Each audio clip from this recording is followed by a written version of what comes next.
Great events create great brands, and it takes a village to put on an event that engages, excites, and connects audiences to your brand. And we're that village. I'm Alyssa. I'm Paulina. And I'm Rachel. And you're listening to Great Events, the podcast for all people interested in events and marketing. Hi, everyone. What's going on in the wide, wide world of events? I'm Paulina, joined today by Alyssa. Hey, guys. How's it going? It's been a while. And today we'll be your hosts for today's Great Events podcast. This week, we have a really special repeat guest, which I'm so super excited about. She joined us for our last episode where we were talking about how to combat and manage the stress around event planning. And if you missed last week's episode, want to make sure you have a chance to go back and tune in. But today we are joined by Betsy Pake for episode 2 in our 2-part series with her. So first off, welcome, Betsy. Yeah, thanks so much for having me. It's fun to be here.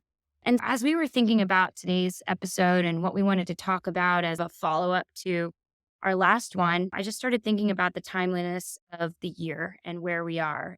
And I figured before we jump into all the questions and amazing conversation, I wanted to think about, it's been a long year and I still can't believe we're nearing the end of it. Sometimes I'm like, I still feel like we're in 2020. But what is reflection? Are there certain methods or ways that we should approach having healthy reflection with ourselves? Are there certain ways that we need to think about it? Is it in a matter of measuring successes or failures? Or is there a particular cadence that we should be reflecting? Like, is end of the year this sort of overwhelming doomsday kind of approach?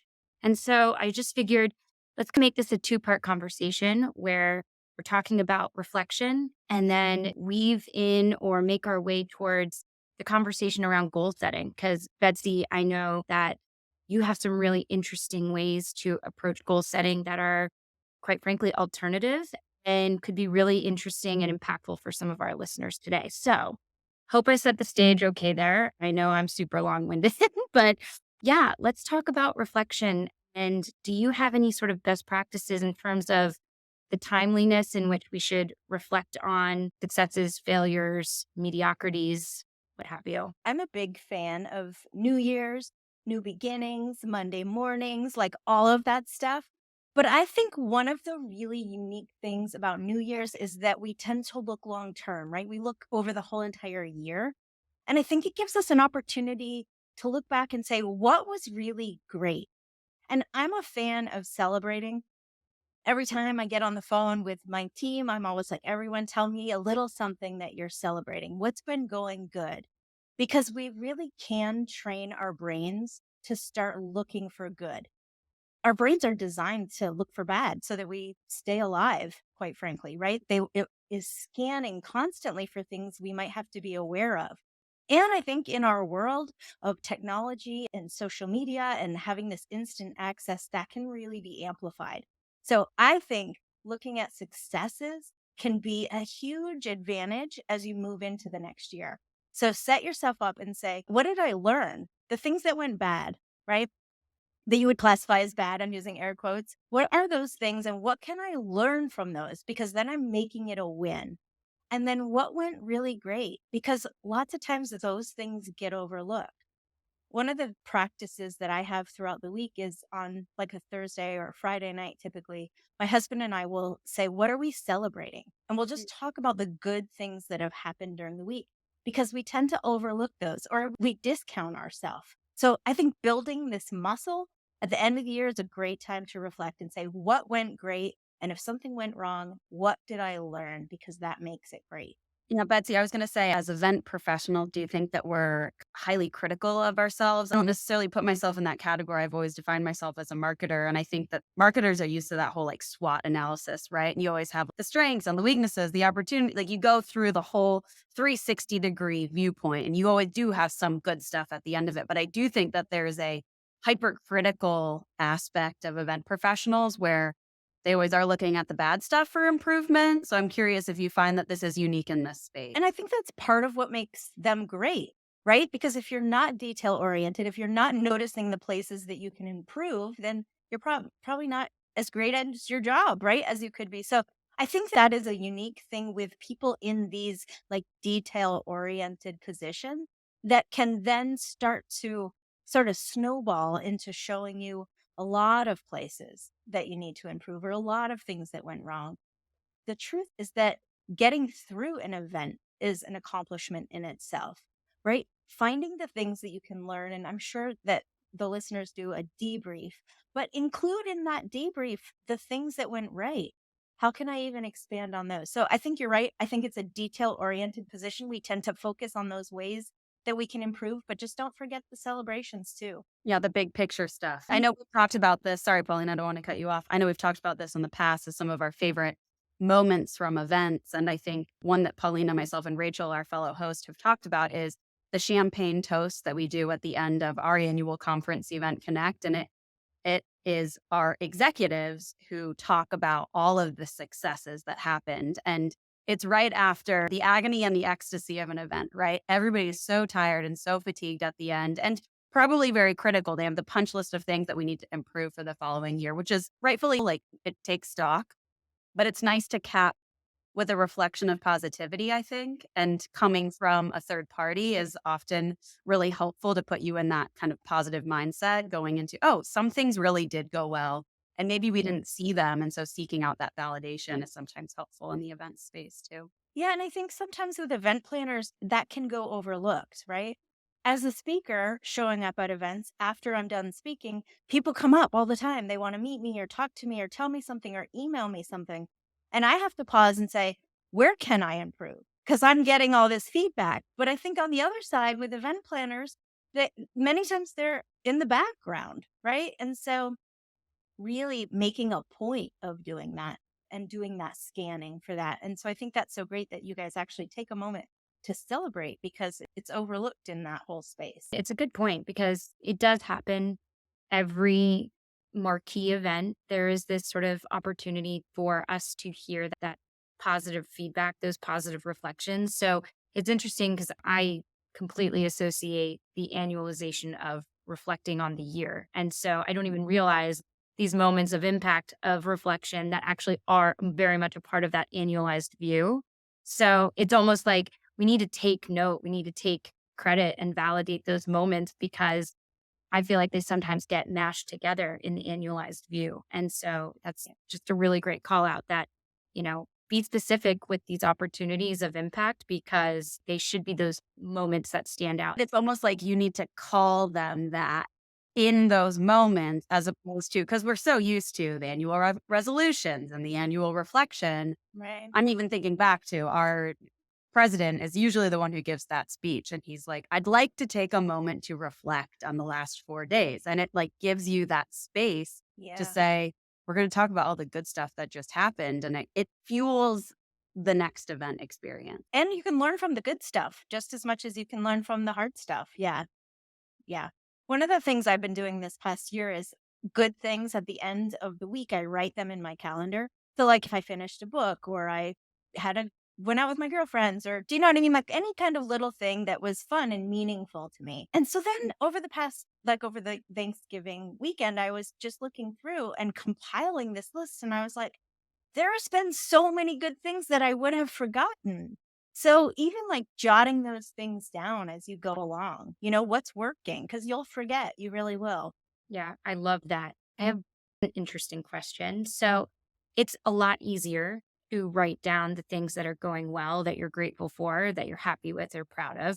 But what about taking with you, I don't want to say failures, but perhaps learnings? Is there a particular way that you catalog learnings to kind of fuel you forward from like a personal perspective? Less so about the event post-con, the event debrief, right? Those are traditional tactical learnings. But even just thinking about your own personal measurement, is writing it down another key way, or is there something else that you could perhaps suggest? I'm going to answer this and I'm going to try, I'm going to try to not make it confusing. So I am a trainer of neuro-linguistic programming, which is really like it's a series of patterns really, but it's a way that your mind organizes how you see the world, how you really create reality. So I actually have regular I'm going to say like system where at night I go through the whole day and I change. Let me say it this way. Okay, this is going to be fun. If I was sitting at a picnic table and I'm 51 years old. So if I was sitting at a picnic table at 51 years old with my 30-year-old self and my 20-year-old self, and I said, selves, tell me a story when you were 15. Every single version of me would tell a different story because our memory is just not reliable. But what happens is that we have something that is negative or hard in our lives, and then we leave it there. And now that is the way it's left in our memory. And now 10 years go by and it feels bad. The story might be a little different around it, but it doesn't feel good anymore.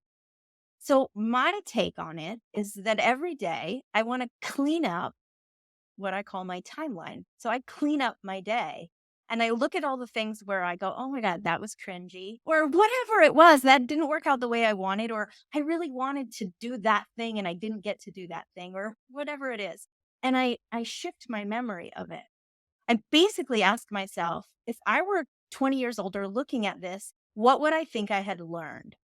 And when I get the learning of it, suddenly the emotional impact is totally different. And so I make it a regular practice every night when I get in bed, when you're kind of starting to fall asleep in that like sleepy kind of, your brainwave state is actually at a state that's really good for you to reimagine stuff. So my husband will say sometime at the end of the week, like everything didn't go right. Like you have this laundry list. Like sometimes I'll open my phone with my lot and I'm like Santa with my giant list. And I'm like, yeah, but I just turned them into good things. So get a learning from everything, and then everything becomes something that's simple. Then at the end of the year, there's not really these big, awful things. Like everything that was hard and I learned this thing, or that was hard and I already know how I'm going to look at that in 10 years. This is the same as like the perception is reality, right? Absolutely. Yeah. You craft your own narrative because of the way you look at it, as opposed to letting the thing dictate your own experience. Exactly. And there's science to show that's true. Our reticular activating system picks up on things that we tell it are important. If I tell you to think of a lion, do you guys have a picture of a lion in your mind? Yeah. Yep. Okay. So let me just ask you, is it the Lion King lion that you had in your mind? What's the picture you had? Mine is at the National Zoo, lion. Okay. What about yours, Paulina? Mine is like like lion in its natural habitat. Okay. Okay. So mine is like this black and white picture from a beginning of a TV show that I used to watch when I was little. So we each created our own reality. There's a voting system that goes on, right? And so that voting system voted up your picture. It doesn't mean I can't access somebody else's picture. Once you said it, I was like, oh, I can imagine that. So there is science to show that's true. So I say, let's play with that and make my reality. That means next year, anything is possible because I can be a creator instead of just running the old patterns and doing the same thing that I've done every year and had the same goals every year that never work out, right? I love that. Betsy, I have to ask you, and the editors can feel free to edit this out, but I have to ask, have you watched 1899 on Netflix yet? Yeah, I'm watching it right now. Yeah. It is very much related to this conversation. So this is a subtle plug for that show on Netflix. It's about your reality and dreams and what is truth and real based off of your own experiences. It's oddly aligned to this conversation, right? It's so funny. I just started watching it. I'm like on episode 4, I think. I probably just gave stuff away to you, but No, I love it. I love it. Well, I haven't started yet, so no more spoilers. I feel like we've covered this topic. Reflection is certainly something that is unique to the individual. There is so much value in capturing the positive of it, and it's important to be conscious of what time has impact over how we think of things and how we remember things. As we look to the new year, even just from the marketing org, I'm thinking we're rounding out the year with an award ceremony. We're saying thank you to our high achievers. In the same breath, we're also budgeting and planning for 2023. And I will speak for myself, and maybe Alyssa, you can jump in here with how you think about your goal setting for yourself. There's goal setting for myself as a individual. There's goal setting for myself as a manager, there's goal setting for my team, and then how, of course, all of that plays into the marketing department and the business at large. And it's, in my opinion, right now driven by list management or speaking to organization wide goals or speaking to pillars that by way that we've organized our team by. And fundamentally, a list is something that you can easily regurgitate out. I have the hardest time, and I think so many listeners would agree that it's also easy to ignore a list. It's easy to rewrite the list. It's easy, and so I feel like there's a really difficult time, at least for myself, to be held responsible to either maintaining that list and feeling that there's such rigidity in it. And I feel like that's one of the limitations around how I goal set. And so definitely looking forward to hearing some of your recommendations that was slightly out of the box, perhaps that would be helpful for those of us in this sort of goal setting period.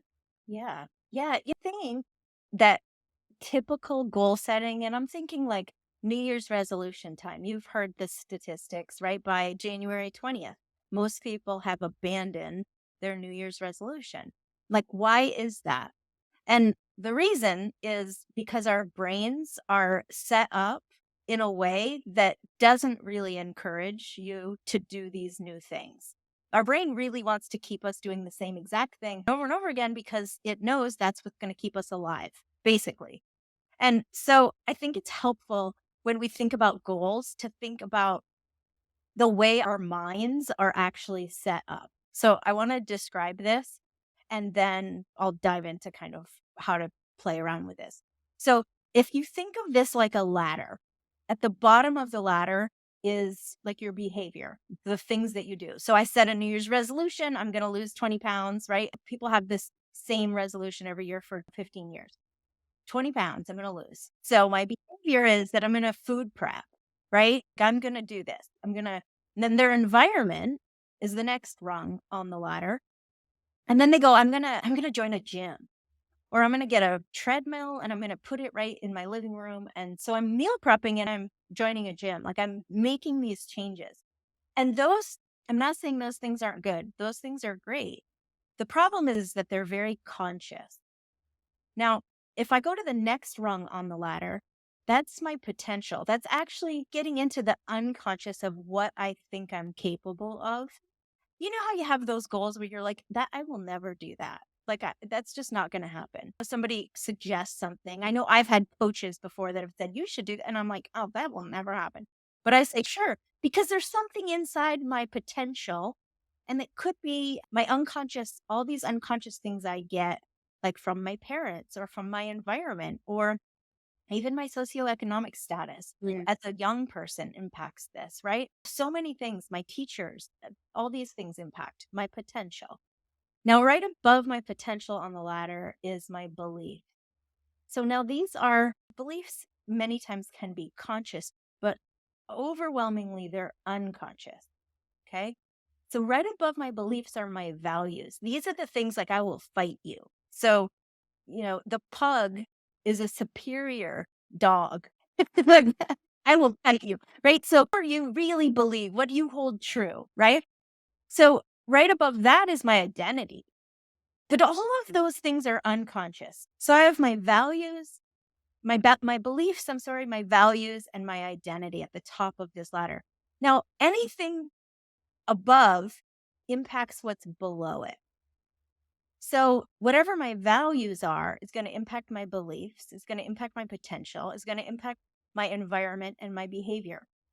Years ago, when I was like in my 40s, I used to compete with Olympic style weightlifting. So I competed in the snatch and the clean and jerk internationally. We would go on vacation and I would just call after I booked the hotel, I would call a gym nearby. And at one point I was training for the Pan Ams and I said, I'm training for the Pan Ams. I was like 45. I need to come by and use your gym to keep training. And they were like, fine. I went to Key West a couple months ago and I don't even know if I packed shoes. I just was like, we're not doing anything but laying around because my identity is different. So when I had the identity of an athlete, then I didn't even have to think about my environment. I just made it happen. That's when I'm in flow. That's when everything's easy. I do this stuff. It's so easy. But what happens when people have a goal in like real life is they change their environment and their behavior, and it's not easy. The moment that they're not thinking about their behavior or the environment, it goes to the unconscious and that takes over. That's 95% of every single thing you do. And when you have that shift, then whatever you're thinking unconsciously is going to impact your behavior. So now you go to Key West and all of a sudden you realize you didn't even bring shoes. You just brought your bathing suit. So if we could instead go, I have this goal. Let's say it's the same thing. I want to lose 20 pounds, right? Instead, I'm not going to worry about my behavior or my environment at all. I know this is radical because you're like, yeah, you have to. Instead, I'm going to say, what is the version of me that already does that? What is that identity? What does she really think? What does she spend her time on? What does she listen to? What does she read? Who are her friends? When people lose weight, other people will say to them, how'd you do it? I don't want to ask someone that's lost weight. I want to ask someone who's been skinny their whole life. How do you think? What do you really like? How do you make decisions? What are your thought patterns about stuff? So, my suggestion for the new year, if you want to be radical, is to just let go of the behavior and environment and only work on your values, your beliefs, and your identity and get really clear on who she is and what she does and who he is and what he does and how that person that's already in you, or you wouldn't have the thought, how they act. And you can even give this, I call it, I'm going to be a little vulnerable and it's a little odd. And clearly I don't want to lose weight because my unconscious mind wouldn't like this, but I call myself Betsy Big Pake. That's what I call her. So when I go, I'm going to be big. I want to be big. That's my thing. I'm heading to Oprah's couch. When I want to head to Oprah's couch, I'm Betsy Big Pake. So get yourself a name. What's the name? Who is she? And tap into her every single day. Do you find, Betsy, that you should detach from the outcomes a little bit more and not worry so much about hitting that, what to Paulina's point, not checking off the checklist? Those things eventually should happen naturally, I guess is my question, right? Detach from what you think should happen. Yeah. So this is where I think it gets to where if I were to give somebody one piece of advice in the whole world, I would say every day sit for 5 minutes, even 5 minutes, and listen in and ask yourself, what would I need to do to be that person? Because the list and things, all of that is vital. We live in a physical world, right? We've got to do things physically on the physical plane to make changes and to have successes. What I'm saying is, what if it was easy? What if going to the checklist was easy? What if going to the gym was easy? What if creating the event and thinking of it in a whole new way, or being super creative and doing something totally different with your event that you wanted to do but couldn't figure out how? What if you stepped into every morning I sit and I do not get up until I am Betsy Big Pake. I sit and get in the feeling. How does she feel? I have a sign on my desk even, like one of those ones you turn on and it lights up, be big. So how do I embrace that? So to answer your question, I think that listen, all that important. We have to do these things. What I'm saying is, how can we do them with ease? How can it be fun? Because the purpose of having events is to create a really fun thing where people learn and expand and get a new experience. And so the journey of that should be the same way as what you want the outcome to be. Love that. Can you remind us again? So you want to focus on the beliefs. Tell us those three again. And then, yeah. Yeah. So the beliefs, the values, and the identity.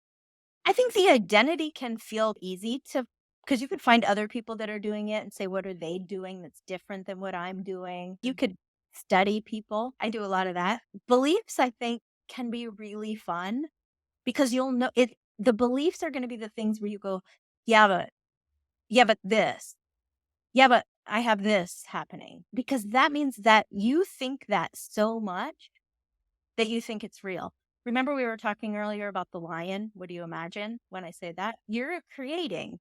So if you are creating, you're constricted in your checking off of the list and creating this event, you're carrying that with you. So if you could find out what those beliefs are, just change the beliefs. I say to my clients all the time, because they'll say, yeah, but that's true. And I'll say, I don't care if it's true. It might be true. I'm using air quotes because what's true? It might be true. So what? If it's not serving you, believe something different. Like, believe something different. And there are ways and patterns we can take to be able to shift beliefs, but start to notice what you really think. What you really think. And that's going to show you what those higher levels of the unconscious are. I love that. Absolutely love that. Alyssa, I can see that you're like, you want to ask more questions. Oh, yeah. I could do this for hours. It's funny because I struggle with the reflection period. I would say I'm not great at goal setting and having the vision for future. Like that really it's intimidating when I've had interview questions say, what's your 5-year plan? I don't always have that roadmap or that vision for self. And I never really have. And part of that is a comfortable space. And I think, Betsy, you hit the nail on the head because we're good at doing what we already know how to do. But I think there's a part of me that also is okay with accepting what is and just very yogi of me to just Mhm. accept what is today and move on. And that's what's meant to be is, and that there's comfort in that. And so goal setting's hard because if you set the goal and you hit it, then there's this failure component and you start to create this toxic thing of failure almost with goal setting. So I like this notion of starting from the top down and being less focused on the literal output or the outcome and really focusing on self and really getting to know you and what's supposed to happen then will happen for the right version of yourself. Being highly creative, highly collaborative, all of those things that you're non-comparables to focus on that in your reflection, I think is a more purpose-built exercise than to try to say, I'm going to, like you said, Betsy, lose weight this year, or I'm going to do something that's very transactional, right? Yeah, but if you said, I'm going to be like the healthiest version of me, I'm going to be the kind of person I'm going to be the kind of person who does a turkey trot on Thanksgiving. Dear God, no. But there are those people and I love them. I see them on Facebook and I'm like, oh my God, that's so cool that you do that. I am still in my pajamas. It's 2:30. But I love that for them. And I do think that if you focus on, I'm going to be that version of me. And I also want to distinguish that it's not, I want to be them. It's that version of me exists inside me. And so if I want to create events that are like magical and give people a totally different way of thinking, right? I know when I show up to speak, I want to do something that's like they've never heard it before. And they go, oh, and they're still talking about it. That exists in me. If I sit down to write a speech and I'm like, I can't think, stop that. And I say, okay, let me get in the space of me being that version of me. Let me access her. It's more of a saying like, I am statements as opposed to I want to be. Like in that instance, it's I am inspiring and I am a leader. And you're manifesting that in a way. Absolutely. Yes. Yeah. Yeah. Bringing it into your awareness. And because if we want to go back to the science, the more I'm focused on it, the more my brain thinks it's important. And so it thinks it's really important. It's going to find more instances of that in the world for me. And that's going to create my reality. Yeah. So you can totally have a totally different year. Like your whole year next year can be like joyful and insane, even if you had a year that was really hard this year, or you've had a hard couple of years. It doesn't matter. You can say, thank you, thank you, thank you for all these lessons. And then this year, I'm going to do something totally different. I love this. I'm starting to already think about things right now. And they say, I can't remember what the number is, but it's 28 days to create a habit, something like 90 days to break a habit, whatever. I feel, are there certain, like, what is the sort of grace period that we can afford ourselves for changing the mindset, changing our beliefs, changing this sort of conversation that we're having so that we get to March and we've been doing this sort of exercise, right? We've been trying to practice this. Are there certain points where we need to have a check-in and say, I am, or am I still trying to be? Like, how do we keep ourselves accountable, I guess? Yeah. Yeah, that's a great question. There's so many things that I want to say about it. One thing is, I think if you're constantly celebrating, so your check-in should be every week. You're celebrating every week, right? And you're noticing things. I also think that there's this thing that's going to happen where you're going to notice that you're thinking differently. Will you have the thing? Maybe, but maybe not. But you're going to feel that you're different. Sometimes I'll say, and actually I just said this today, because I had the big thing and I was talking to a friend about the big. And I said, you don't see it yet, but big already exists. But it just can't see it in your physical reality. So I do think there's a feeling. And I think that is something to really notice and to start recognizing, how do I feel? Am I having more joy? Am I having more fun? And those are going to lead you to the steps that are going to move the needle. So, you know, the 21 days to break a habit, I love that as a concept, but I know I have a scar on my arm from when I was a little kid, where I reached across and hit the iron. And I even now as an adult, I am afraid of an iron. I did not have to do that 21 days. I did it once because it had a ton of emotion. So when you sit in the morning and you get big, whatever your version of that is, have the emotion, bring the emotion. And then it doesn't take 21 days, it can take a day for you to change. Because when you change, then you are the kind of person who does. And then the list becomes easy and the goals become easier. And I love having stuff to strive for, but I don't have a 5-year plan. Like, that's just me. And I've just accepted that about myself and said, I love 90 days. I want to see what can I create in 90 days? Last year or earlier this year, I was like, I was saying to myself, like, I'm bored. You know how you have that thing where you're just like, I'm bored, I'm just not happy. Um, and one night I was scrolling on the tickety talk, as one does when they get in bed. And I saw this TikTok of this man that was in Finland and he was snowshoeing and the northern lights were like swirling above him. And I was like, oh my God, that is so cool. And I actually said out loud, I want that. Like, there was a lot of emotion. I actually cried. I watched the TikTok probably like 20 times. I don't know that I really wanted to see the northern lights or to be in the snow, but there was something about that, you know? And so I just let myself really get in the emotion of that. And I thought, I don't know what will happen, but I want that. Then actually the next day I got on Facebook and I was scrolling and I saw this post in an entrepreneurial group I'm in. And it said, we're going to Iceland for a month. There's one spot left if anybody wants it. And I was like, oh my God, like, I did that because I had all this emotion. So I did. I signed up. I went to Iceland for a month. My husband came home from work that day and I said, so in a couple weeks, I'm leaving Iceland for a month. And I went all over the entire country and I got that. Now, that's kind of an extreme, but what we give emotion to is what's going to raise the level in our brain of awareness, right? It's going to start noticing. That post would have come up anyway, but I would have totally disregarded it because I don't like the cold. I would have just scrolled right past it. But because I had that experience, my brain was like, look, check that out, you know? And so, I bought a coat. There you go. You didn't pack shoes, but you bought a new coat. I didn't even have a winter coat. I live in Atlanta, I'm like, oh my God, I'm going to Iceland. But my point of that is that when you have a lot of emotion, things will show up. So find what is the feeling that you want to have. I didn't have to say I want to go to Iceland with a bunch of digital nomads, that are all in their 20s. I mean, I had the best time. But like, what's the feeling? I wanted the feeling of expansiveness. I wanted to go like, that's magical. Like, if I could see that, then I would know I was part of something bigger, And that's what I wanted. And so that's what came. What if you're an over empath?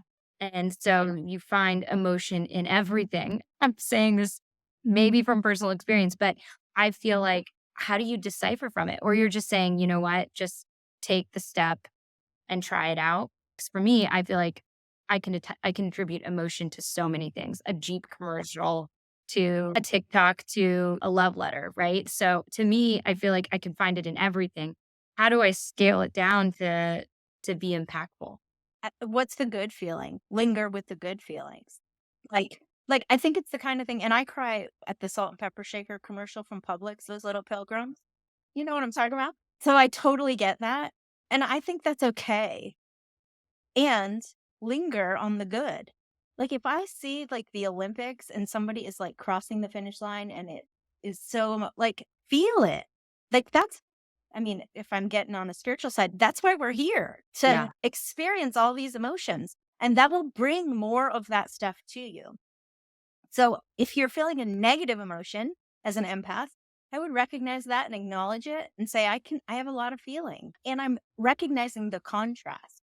When I see something really awful out there on the news, right?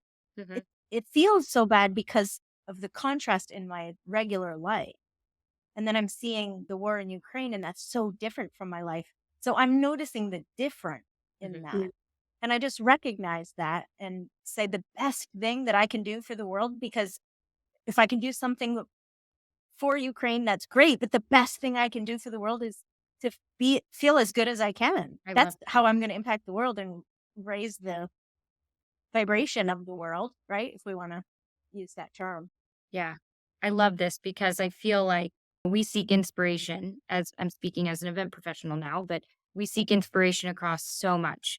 And tapping into that emotion can both help us as an individual, like you're saying, expand, be a feeling like you're part of something bigger, but we can also harness that in a really creative way and perhaps inject that into some of our events, right? It also ties person to career and career passion and all of those things. It's how you make your life passion filled and purposeful, right?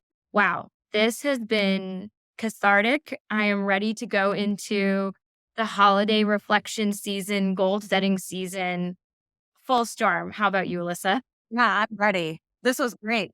I feel a little bit validated that I'm like, okay, it's okay not to have a list. Not that I'm doing it right, but I'm not doing it wrong either. I feel like I have a little bit more of a toolkit to say these are the things that I can think about as I go into a goal setting process. Because there's definitely I think so many people are at a crossroad. Like we see that in the data in terms of people leaving their jobs and focusing on families or looking into new career fields and things like that. And I think everybody has a little taste of that and doing a little bit of inventory on self, but I don't always have the go forward. There is the reflection, but the how do I take action on this is not always so clear. And I think what we talked about today is very useful and a little bit easier to do than just for me writing a list. Yes, and definitely more fun.